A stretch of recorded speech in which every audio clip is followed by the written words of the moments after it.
Rice is the staple crop in Indonesia. Most people there eat rice at every meal. It isn't just boiled or steamed, but can be made into a variety of different shapes and flavors. You can grow rice on dry ground, but most is grown in paddies, fields flooded with a few inches of water. Indonesia was originally covered with jungle, but much of the land has been converted to agriculture.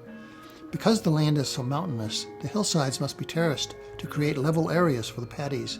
This takes a lot of work, but it creates stunning landscapes. Before planting, the land is cultivated. Where paddies are big enough, the work can be done with a water buffalo, but many paddies are too small for the animals to turn around, and the work must be done by hand. Increasingly, small tractors do the plowing. Then the soil must be smoothed and leveled.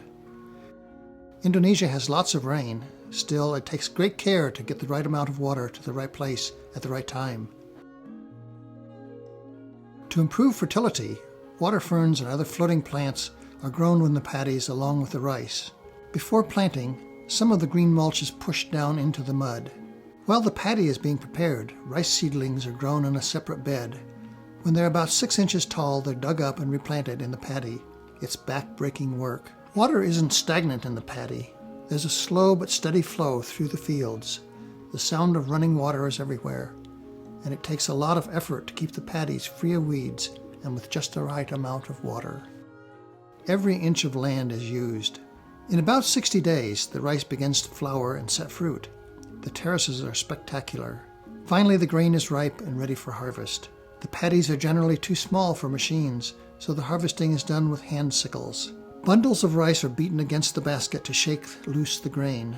When the harvest is finished, ducks are brought in to glean the spilled grains. After they've finished their jobs, the ducks go off to market to become someone's duck dinner. The rice straw is put back into the paddy to compost and return nutrients to the soil. The grain is bagged and carried to the edge of the field. These bags weigh about 100 pounds each. The trail through the field is too narrow for a truck, so a motorcycle carries the bags to town.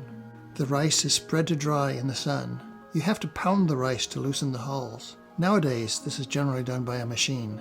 Finally, we have delicious rice as the center of the meal.